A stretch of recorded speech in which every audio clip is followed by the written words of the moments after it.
Salutare! Dacă sunteți în căutarea unei camere fără fir, rezistentă la apă și cu o baterie care ține 180 de zile, asta este camera Tapo C420S1.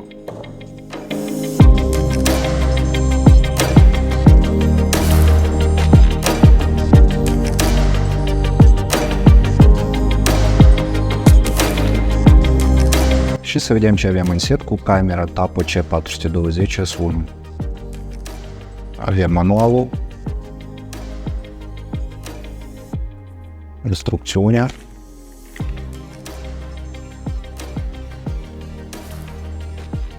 cablu pentru conexiune rețea, cablu pentru alimentare baterie, micro USB Type-A,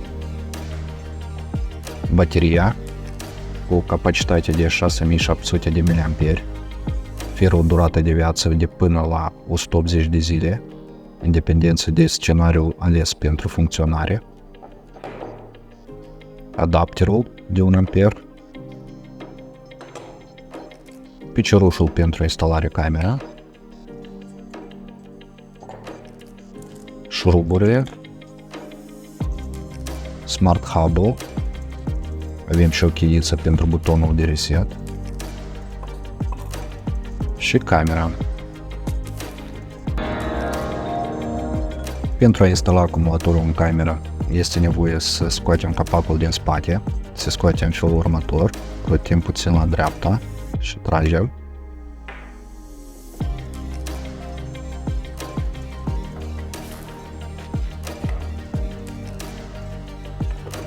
La închidere îl rotim în partea opusă. În spatele capacului avem acces pentru a încărca acumulatorul fără a-l extrage din cameră.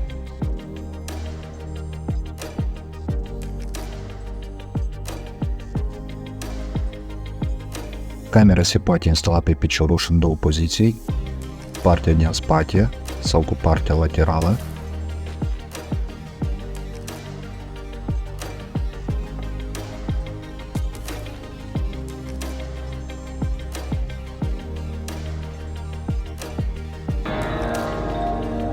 Smart Hub-ul este foarte compact. Avem aici un indicator LED. Pe această parte avem butonul sincronizare. Aici avem portul pentru alimentare, portul pentru conexiune rețea, butonul de reset și slotul pentru microSD până la 512 GB. Camera este dotată cu un sensor cu rezoluția 2K, are iluminare LED și sensor de lumină stelară care oferă o vedere nocturnă full color. Cum am spus de la început, camera este fără fir, înseamnă că puteți plasa camera oriunde în interior sau în exterior, fără a trage firuri în plus. Standard de protecție IP65, camera este protejată de apă și praf. Cu ajutorul inteligenței artificiale Smart AI, camera identifică oameni, animale de companie și mașini și trimite notificări în dependență de scenariul setat. De asemenea, puteți seta zona de activitate personalizabilă și vedeți ce contează cel mai mult pentru dumneavoastră. Declanșează sunet și lumină ca alarmă atunci când este detectată mișcarea. Puteți înregistra propriul sunet ca alarmă pentru a extinde utilizările. Lumina ultraluminoasă și reglabilă ajută pentru a speria vizitatorii nedoriți.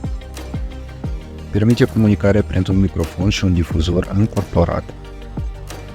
Salvați videoclipurile înregistrate pe cardul microSD instalat în hub până la 512 GB sau utilizând serviciile de stocare în cloud Tapo Care, aplicație dedicată Tapo.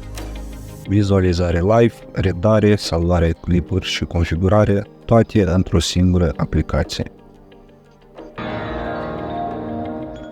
Cine dorește să-și instaleze sistem de securitate, puteți apela la echipa Observer.